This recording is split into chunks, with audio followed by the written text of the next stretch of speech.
Hello and welcome to Serious Economics. Today we are going to study Physical Federalism and Finance Commission. Okay, in this video we will cover Finance Commission 14th, 15th and 16th and also tie-out model. Okay, so let's begin the class. First of all इस block का theme क्या है? इस block का theme है कि how should physical power be divided between centre and state. कैसे जो फिजिकल पावर है वो सेंटर और स्टेट के बीच डिवाइड होता है, ठीक है. और फाइनेंस कमीशन का क्या इंस्टीट्यूशनल मैकेनिज्म है इंडिया में. ओके, एक सिंपल लैंग्वेज में ये समझो कि इंडिया एक फेडरल कंट्री है, ठीक है. तो उसमें एक फेडरल कंट्री में एक बड़ा क्वेश्चन ये है कि जो फिजिकल पावर है, मींस कि जो पैसा है वो सेंटर और स्टेट के बीच में कैसे डिवाइड होता है, ठीक है. इस चीज को हम कहते हैं physical federalism, division between physical powers between centre and state. उसको आप कहोगे फिजिकल फेडरलिज्म, ठीक है, कॉन्सेप्ट से रिलेट करोगे. फाइनेंस कमीशन में कि जो बॉडी इस पैसे को डिस्ट्रीब्यूट करती है कि कितना स्टेट डिसाइड बताती है कि कितना स्टेट को जाएगा सेंटर के थ्रू, वो बॉडी है फाइनेंस कमीशन. इस वजह से हम फाइनेंस कमीशन पढ़ते हैं और इसी वजह से फाइनेंस कमीशन की एस्टेब्लिशमेंट होती है, ठीक है. सबसे पहले इंडिया में दो लेवल है, एक सेंटर और दूसरा स्टेट. दोनों क्या करते हैं? दोनों में जो टैक्स कलेक्ट करते हैं, एक्सपेंडिचर करते हैं, लेकिन प्रॉब्लम क्या है कि रेवेन्यू ज्यादा जो है सेंटर के पास है, ठीक है. रिस्पॉन्सिबिलिटी ज्यादा किसके पास है? स्टेट्स के पास है, ठीक है. तो इस मिसमैच को बोलते हैं vertical imbalance.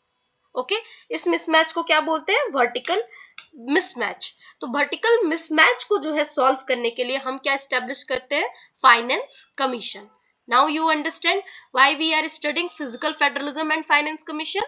Physical federalism we are studying because we want to know how we will divide physical powers between centre and states. Okay, and finance commission को इसलिए स्टडी करते हैं जो ये वर्टिकल इम्बैलेंस आ रहा है, वर्टिकल इम्बैलेंस में mismatch आ रहा है, क्योंकि टैक्स और एक्सपेंडिचर तो दोनों ही कर रहे हैं, सेंटर और स्टेट दोनों ही, पर रिस्पॉन्सिबिलिटी किस पे है? ज्यादा स्टेट के पास है. तो इस स्टेट के पास जब रिस्पॉन्सिबिलिटी ज्यादा है तो इस प्रॉब्लम को सॉल्व कैसे किया जाए, इन फिजिकल पावर में कितना हम लोग स्टेट को दिया जाए सेंटर के थ्रू, तो उस चीज को सॉल्व करने के लिए हम एक कमीशन बिठाते हैं, that is finance commission. Okay, अब समझते हैं कि इसमें टाइबाउट मॉडल का क्या वर्क है. फाइनेंस कमीशन पढ़ने से पहले टाइबाउट मॉडल 1956 में जो आया है, ये एक इंटरेस्टिंग थ्योरी है. इसको ऐसे समझो कि जो चार्ल्स टाइबाउट ने इसे दिया था, ठीक है, 1956 में एक पेपर पब्लिश किया था जिसका नाम था a pure theory of local expenditure, ठीक है.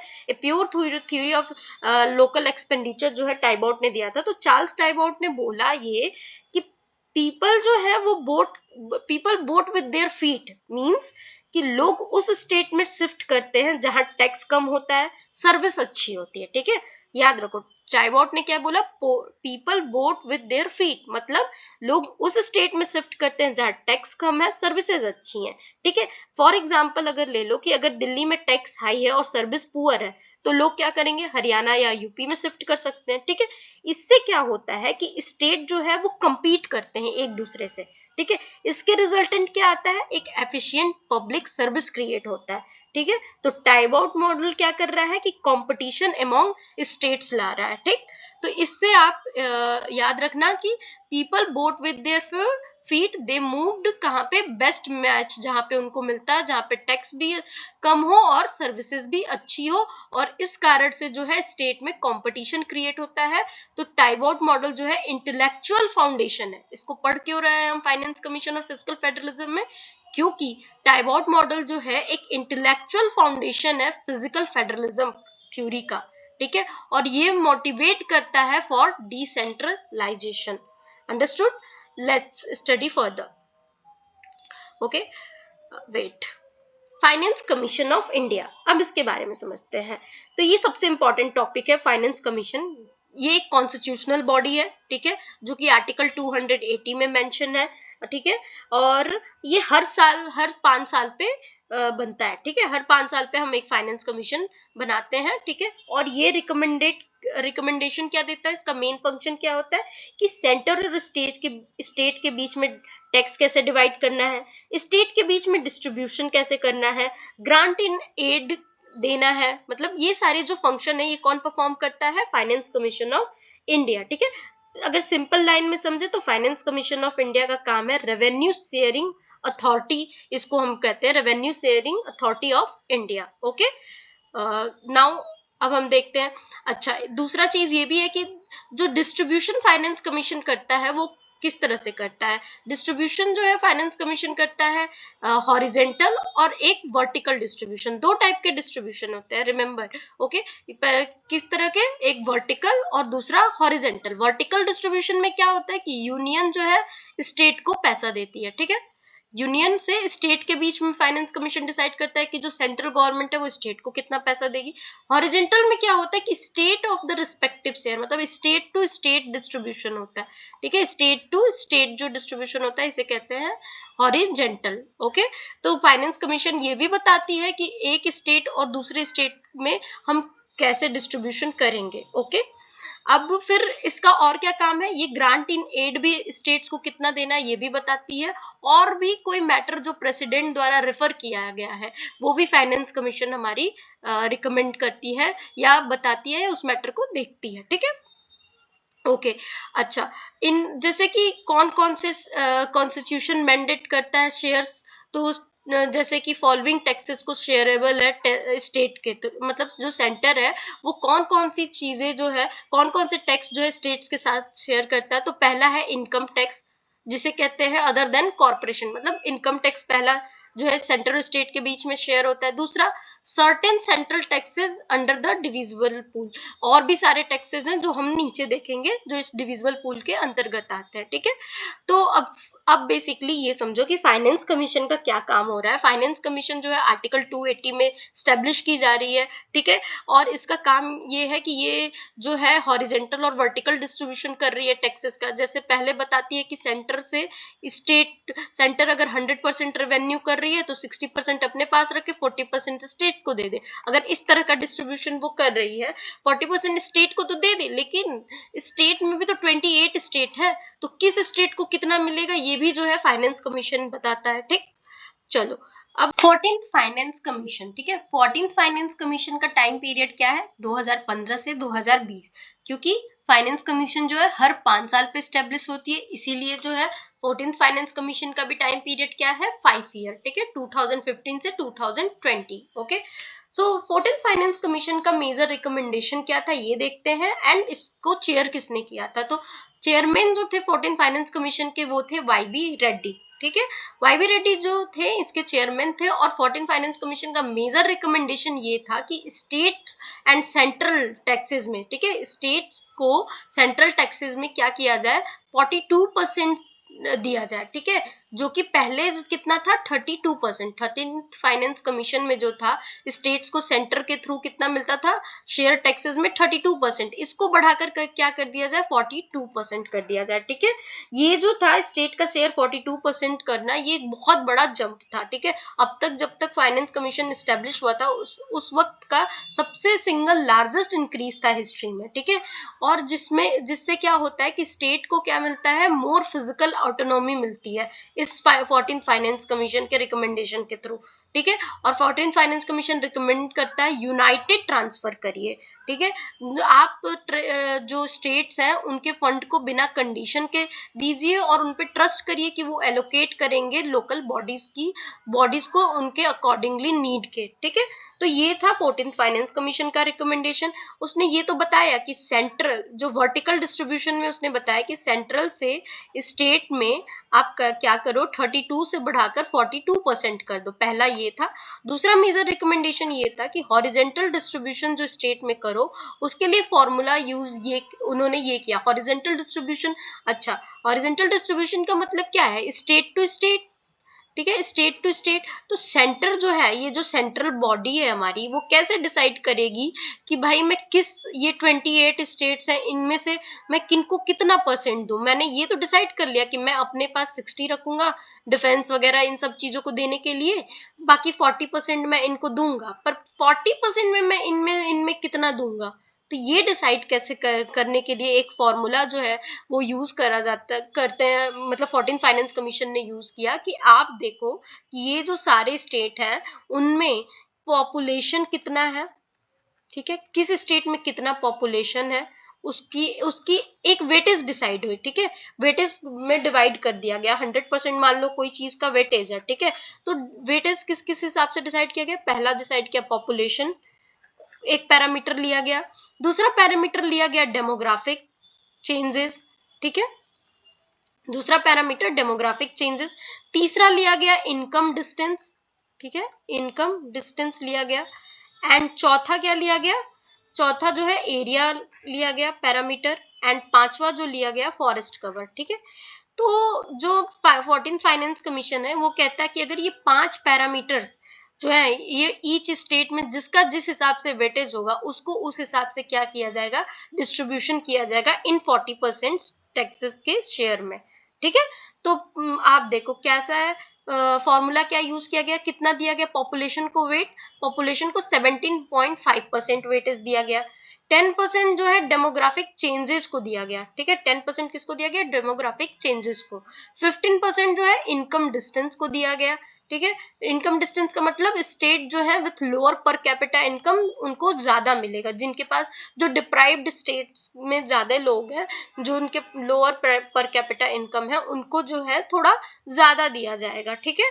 तो 15% जो किसको मिला, इनकम डिस्टेंस को मिला वेटेज, फिर 15, ये तो 50% हो गया इनकम डिस्टेंस को, फिर 15% किस चीज को मिला, एरिया को एज ए पैरामीटर, और 7.5% किसको मिला, फॉरेस्ट कवर को। और जो ये 14th फाइनेंस कमीशन है ये क्या रिप्रेजेंट करता है, एक मेजर शिफ्ट किसके toward, cooperative federalism and state autonomy की तरफ, ठीक है। तो हमने क्या देख लिया कि पॉपुलेशन को हमारा 17.5% देता है, डेमोग्राफिक चेंजेस का डेमोग्राफिक चेंज को कितना देता है, 10% ये देता है वेटेज, एंड 15% इनकम डिस्टेंस का, ठीक है, एंड 15 जो है एरिया को देता है, 50% इनकम डिस्टेंस को, 15% एरिया को, फॉरेस्ट कवर को 7.5। तो इसका मतलब ये है कि जो भी ये वेटेज डिसाइडेड है उन सारे स्टेट का चेक किया जाएगा कि किसमें पॉपुलेशन कितना है, कितना किसी ने डेमोग्राफिक चेंज किया है, कितना किसी ने किसका इनकम डिस्टेंस, मतलब कौन ज्यादा स्टेट में डिप्राइव्ड लोग हैं, किस स्टेट में ज्यादा, उस हिसाब से हम क्या करेंगे, अपने 14% फंड का एलोकेशन करेंगे 28 स्टेट में, नॉट इक्वल डिस्ट्रीब्यूशन, हम कैसे करेंगे, according to their need. Okay, let's study 15th finance commission, ठीक है। 15th फाइनेंस कमीशन 2020 में स्टेब्लिश हुआ था और कब तक रहेगा, 2026 तक, स्टिल रिलेवेंट है 15th फाइनेंस कमीशन अभी भी जो है, क्योंकि इसका 5 साल पीरियड अभी पूरा नहीं हुआ है, ये 2026 में कंप्लीट हो जाएगा, तो हमारा 16th फाइनेंस कमीशन का काम शुरू हो जाएगा, ठीक है। देखते हैं 15th फाइनेंस कमीशन क्या कहता है। इसको जो है चेयर किए थे किसने, एनके सिंह ने इसके चेयरमैन थे, और ये 2020 से 2026 तक है, ठीक है। क्या बोलता है 15th फाइनेंस कमीशन की, कोविड-19 की वजह से इसने अपने 15th फाइनेंस कमीशन ने क्या किया था, अपनी एक 2 बार रिपोर्ट सबमिट की थी, एक तो रिपोर्ट सबमिट की थी 2020-21 में, और फाइनल रिपोर्ट इसने 21 से 26 के बीच में सबमिट की थी, ठीक है, क्योंकि कोविड आ गया था, ठीक है। इसका की फीचर क्या था इस 15th फाइनेंस कमीशन का, तो इसने वर्टिकल डिवोल्यूशन की, वर्टिकल डिवोल्यूशन में इसने क्या किया कि स्टेट जो है 41% ही रखेगा सेंटर का, क्योंकि वो आ गया क्या आ गया था, कोविड आ गया था, तो सेंट्रल का बहुत ज्यादा पैसा खर्चा हो गया था, ठीक है, और चाहे सेंटर को समझ आया कि उसको डिजास्टर फंड मेंटेन करना पड़ेगा, तो 15th फाइनेंस कमीशन कहता है कि जो सेंटर से स्टेट को जाएगा, पहले जो 14th फाइनेंस कमीशन 42% कह रहा है, आप क्या करो इनको 41% ही दो, इतने में ही जो है स्टेट जो है अपना देख लेंगे, ठीक है। 41% कर दिया इन्होंने, 1% रिड्यूस करके, जो कि 14th फाइनेंस कमीशन में कितना था 42, 15 में कितना हो गया 41%, ठीक है। ओके, क्यों, इसका रीजन मैंने जो बताया कि कोविड-19 की वजह से सेंटर को लगा होगा, तो सॉरी वो रीजन नहीं था, मेन रीजन ये था कि जो उस वक्त क्या हुआ कि यूनियन टेरिटरी जो नई बन गई थी, जो कि JNK जो न्यू यूनियन टेरिटरी बन गया था, उसकी वजह से जो है जो सेंटर को जरूरत थी 1% एक्स्ट्रा फंड की, क्योंकि सेंटर यूनियन टेरिटरीज किसके अंतर्गत आती हैं, सेंट्रल के अंदर आती हैं, ठीक है। चलो फिर नेक्स्ट देखते हैं कि हॉरिजेंटल डिस्ट्रीब्यूशन फॉर्मूला क्या यूज किया। 15 फाइनेंस कमीशन ने क्या रिकमेंडेशन दी कि हॉरिजेंटल डिस्ट्रीब्यूशन के लिए स्टेट टू स्टेट के लिए क्या करिए, पहले तो सेंटर से स्टेट 41% जा रहा है, अब इस 41% को हम कैसे डिवाइड कर रहे हैं स्टेट टू स्टेट, ये देखते हैं स्टेट टू स्टेट। तो पहला जो पैरामीटर हम लोग ले रहे हैं 15 फाइनेंस कमीशन के रिकमेंडेशन पे, पहला तो पॉपुलेशन एज इट इज, जैसे कि हम 14 फाइनेंस कमीशन में भी पॉपुलेशन ले रहे थे। दूसरा जो है आप डेमोग्राफिक चेंज लोगे, ये भी हमने देखा था कि हम क्या ले, फिर 14 फाइनेंस कमीशन में ये भी पैरामीटर हमने लिया था। थर्ड जो है हम लेंगे income distance as it is like 14 finance commission, ठीक है, इनकम डिस्टेंस भी ले रहे हैं। फोर्थ जो है हम एरिया ले रहे हैं, ठीक है। फिफ्थ जो है हम क्या ले रहे हैं, फॉरेस्ट एंड इकोलॉजी, ठीक है, फॉरेस्ट एंड इकोलॉजी ये भी ले रहे हैं, ठीक है। एंड फिफ्थ के बाद सिक्स्थ क्या हम ले रहे हैं, tax and physical effort, tax and physical effort, ठीक है, tax and physical effort. And sixth क्या ले रहे हैं, परफॉर्मेंस इंसेंटिव, ठीक है, सॉरी सेवेंथ हो जाएगा परफॉर्मेंस इंसेंटिव, ठीक है। तो अब तुम देखना क्या अंतर है 15th and 16th finance commission में, कि जो 14 फाइनेंस कमीशन है वो जो है पॉपुलेशन तो ले रहा है, डेमोग्राफिक चेंजेस भी ले रहा है, इनकम डिस्टेंस भी ले रहा है, एरिया भी ले रहा है, लेकिन क्या ये फॉरेस्ट एंड इकोलॉजी ले रहा है, हाँ फॉरेस्ट कवर भी ले रहा है। चलो 5 तो पैरामीटर सेम है, एडिशन क्या हुआ है, एडिशन हुआ है टैक्स एंड फिजिकल एफर्ट जो है 15 फाइनेंस कमीशन में एडिशन हुआ है, दूसरा परफॉर्मेंस इंसेंटिव जो है वो एडिशन हुआ है। ये दो चीजें जो है ये 15 फाइनेंस कमीशन में एडिशन हुई है स्टेट टू स्टेट डिस्ट्रीब्यूशन में, ठीक है। ओके, अब देखते हैं कि कितना परसेंट ले रहा है, तो 45% यहाँ पे क्या ले रहा है, इनकम एंड डिस्टेंस, ठीक है, और 15% क्या ले रहा है, डेमोग्राफिक, सॉरी यहाँ से देखते हैं 15% क्या है, पॉपुलेशन ले रहा है, 15% ही डेमोग्राफिक ले रहा है, ठीक है। आप 14 फाइनेंस कमीशन में देखो कितना हम लोग ले रहे हैं पॉपुलेशन का हमने लिया है 17, पर इसको जो क्या कर रहा है 15 फाइनेंस कमीशन में कम करके 15% ले रहा है। डेमोग्राफिक चेंजेस हम यहाँ 10 ले रहे थे, अब यहाँ पे हम कितना लेंगे 15% लेंगे, ठीक है। ये दो चीजें हो गई। अब बाकी देखते हैं क्या है, हाँ income distance mean, income distance का मतलब यहाँ 15% ले रहा था और यहाँ क्या लेगा 45% इस चीज को वेटेज देगा, हम वेटेज दे रहे हैं ना, तो इसमें हम जो है कितना ले रहे हैं 45%, और 10% किसको हम दे रहे हैं, एरिया को वेटेज, 10% जो हम दे रहे हैं फॉरेस्ट एंड इकोलॉजी को वेटेज, ठीक है। 2.5% हम टैक्स एंड फिजिकल एफर्ट को एंड 2.5% हम परफॉर्मेंस इंसेंटिव को वेटेज दे रहे हैं। तो याद रखना ये सारे वेटेज जो है वो डिफरेंट हो सकते हैं 14, 15 एंड 16 फाइनेंस कमीशन में, और कुछ पैरामीटर ऐड हो सकते हैं, पर मेन पैरामीटर जो पॉपुलेशन, इनकम डिस्टेंस है, एरिया है, फॉरेस्ट इकोलॉजी है, ये सारी चीजें जो है सेम है, ठीक है। अच्छा, अब ये बताओ कि ये जो डेमोग्राफिक परफॉर्मेंस है ये क्या है, मतलब डेमोग्राफिक परफॉर्मेंस मतलब कि स्टेट जो है कितना रिड्यूस कर रही है फर्टिलिटी, ठीक है, तो उसको रिवॉर्ड करने के लिए इसका परसेंटेज बढ़ा दिया गया। पहले क्या, क्योंकि पहले 14 फाइनेंस कमीशन के रिकमेंडेशन पे जो साउथ स्टेट है वो चिल्लाने लगे कि हमें कोई मतलब नहीं है, कि हमने तो अच्छा काम किया ना कि अपनी जो पॉपुलेशन है वो कंट्रोल की, तो इसके लिए हमें रिवॉर्ड मिलने के बजाय पनिशमेंट क्यों दे रहे हो तुम, मतलब तुम कह रहे हो कि पॉपुलेशन को तुमने 17% दे दिया है वेटेज, और हमारी पॉपुलेशन तो कम है, तो मतलब हमको तो कम ही पैसा मिलेगा, हमें कोई रिवॉर्ड ही नहीं मिला डेवलप करने का, पॉपुलेशन कंट्रोल करने का, ठीक है, हमें और पैसा दो कि हम फ्लोरिश हो सके एज ए स्टेट, ठीक है। तो ये बात 15 फाइनेंस कमीशन को समझ आई कि भाई पॉपुलेशन कंट्रोल करने का इनको हम पनिशमेंट नहीं दे सकते, तो इस वजह से इन्होंने क्या किया, जो 17% से कम करके 15% पॉपुलेशन की वेटेज ले ली, एंड जो डेमोग्राफिक परफॉर्मेंस है उसको इंक्रीज कर दिया, मतलब जिसने बर्थ कंट्रोल किया है, जिसने फर्टिलिटी रिड्यूस की है, उसको थोड़ा ज्यादा पैसा मिलेगा, ठीक है, रिवॉर्डिंग करने के लिए।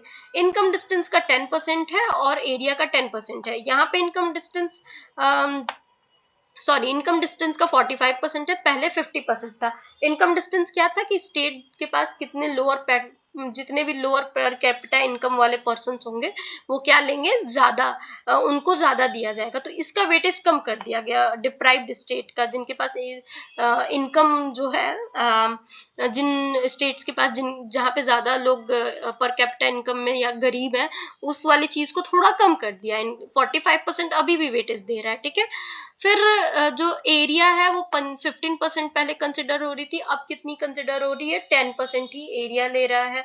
10% फॉरेस्ट एंड इकोलॉजी ले रहा है, जो कि हम कितना ले रहे थे फॉरेस्ट एंड इकोलॉजी, हाँ फॉरेस्ट एंड एरिया का तो वेटेज कम किया, पर फॉरेस्ट एंड इकोलॉजी का कितना बढ़ा दिया, पहले 7.5 अब हम 10% ले रहे हैं। जिस स्टेट में ज्यादा फॉरेस्ट एंड इकोलॉजी मेंटेन है या है उसको ज्यादा पैसा देंगे उस चीज को मेंटेन करने के लिए, ठीक है। फिर ये टैक्स एंड फिजिकल एफर्ट के लिए 2.5% दिया जाएगा, जो जिस स्टेट का अच्छा होगा। 2.5% आपको परफॉर्मेंस इंसेंटिव मिलेगा, ठीक। अब देखते हैं कि साउदर्न, यही बात हो रहा है कि इनको पेनलाइजेशन का फियर था, ठीक है, इस वजह से डेमोग्राफिक क्राइटेरिया को क्या किया गया, ऐड कर दिया गया, और उनको कंपनसेट करने के लिए उनके जो उन्होंने पॉपुलेशन कंट्रोल किया, ठीक है। और कमीशन ने क्या किया है, इंट्रोड्यूस किया है परफॉर्मेंस बेस्ड ग्रांट। मतलब परफॉर्मेंस बेस्ड ग्रांट में क्या होगा, ये जो 2.5% परफॉर्मेंस बेस्ड ग्रांट है, मतलब जो स्टेट अपने यहाँ health, education, agriculture, urban development and power sector reform ले आ रही है, उसको जो है 2.5% एक्स्ट्रा पैसा मिलेगा, ठीक है, रिवॉर्डिंग इंसेंटिवाइज किया जाएगा, ठीक। टोटल ट्रांसफर जो होगा वो डिवोल्यूशन प्लस ग्रांट, मतलब टोटल ट्रांसफर कितना होगा 2021 से 26 तक के कितना रिकमेंडेशन किया गया, 8.16 लाख करोड़, ठीक है।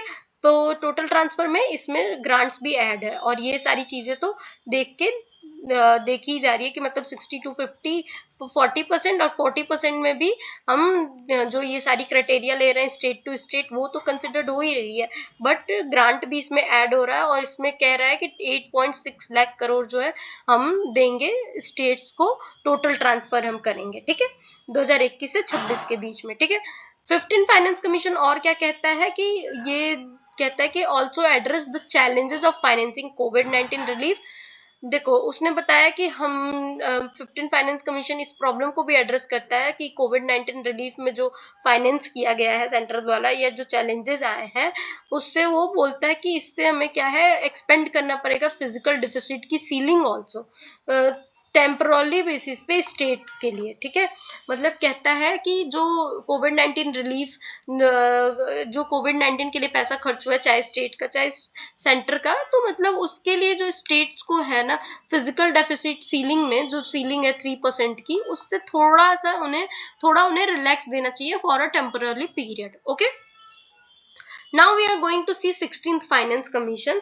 16th फाइनेंस कमीशन क्या कहता है, 16 फाइनेंस जो है ये लेटेस्ट डेवलपमेंट है, ठीक है, ये 2026 से 31 तक है, 2020। 16 फाइनेंस कमीशन का जो करंट डाटा है उसको हम देख लेते हैं कि 16 फाइनेंस कमीशन जो है वो अपना डिस्ट्रीब्यूशन कैसे बताता है, ठीक है। इस पीडीएफ में मैंने इंक्लूड नहीं किया है, बट मैं बता देती हूँ। पहला तो हमने ये समझ गए हैं कि हमें जो डिस्ट्रीब्यूशन है हमेशा एक तो वर्टिकल करना होगा और दूसरा हॉरिजेंटल। वर्टिकल क्यों करते हैं, सेंट्रल से स्टेट की तरफ जो भी डिस्ट्रीब्यूशन होता है, और स्टेट टू स्टेट के लिए हॉरिजेंटल करते हैं, ठीक है। तो वर्टिकल डिस्ट्रीब्यूशन जो है वो सबसे इंपॉर्टेंट है, इस चीज को देखते हैं। तो वर्टिकल डिस्ट्रीब्यूशन में ये कहा गया कि स्टेट्स का शेयर जो है 41% ही रखा गया, जैसा कि 15 फाइनेंस कमीशन में था, कोई इंक्रीज नहीं किया गया, ठीक है। दूसरा मतलब इससे स्टेबिलिटी क्या है, मेंटेन रहती है। हॉरिजेंटल डिस्ट्रीब्यूशन में क्या किया गया है कि न्यू फॉर्मूला लाया गया है। हॉरिजेंटल डिस्ट्रीब्यूशन याद रखना, ये बहुत इंपॉर्टेंट है, इससे क्वेश्चन भी यूजीसी नेट में हॉरिजेंटल डिस्ट्रीब्यूशन से ये तीनों जो फाइनेंस कमीशन मैंने पढ़ाया है इससे आता ही रहता है। तो हॉरिजेंटल डिस्ट्रीब्यूशन में तो पहला तो इनकम डिस्टेंस तो ले लिया गया है सेम ही, ठीक है। इनकम डिस्टेंस तो है फॉर्मूला स्टेट टू स्टेट, जब भी स्टेट टू स्टेट, ठीक है, state to state income distance तो सेम है। दूसरा इसने लिया है पॉपुलेशन, ठीक है, पॉपुलेशन की क्राइटेरिया लिया है। तीसरा इस 16 फाइनेंस कमीशन ने क्या लिया, डेमोग्राफिक परफॉर्मेंस, जो कि हमने 14th में भी देखा था, 15th में भी ये तीनों क्राइटेरिया तो कॉमन है, ठीक है। अब इनके परसेंटेज में बस डिफरेंस है हर तीनों में। फिर डेमोग्राफिक परफॉर्मेंस के बाद एरिया है, ठीक है। पांचवा फॉरेस्ट है, ठीक है, फॉरेस्ट को लिया है। छठवां किस चीज को लिया गया है, जीडीपी कंट्रीब्यूशन को। एक ये नई चीज ऐड हुई है, जीडीपी कंट्रीब्यूशन, ठीक है, जीडीपी कंट्रीब्यूशन, तो देखो इनकम डिस्टेंस जो है ये 42.5% कर दिया गया है, वो जो सिमिलर था 15 फाइनेंस कमीशन की तरह।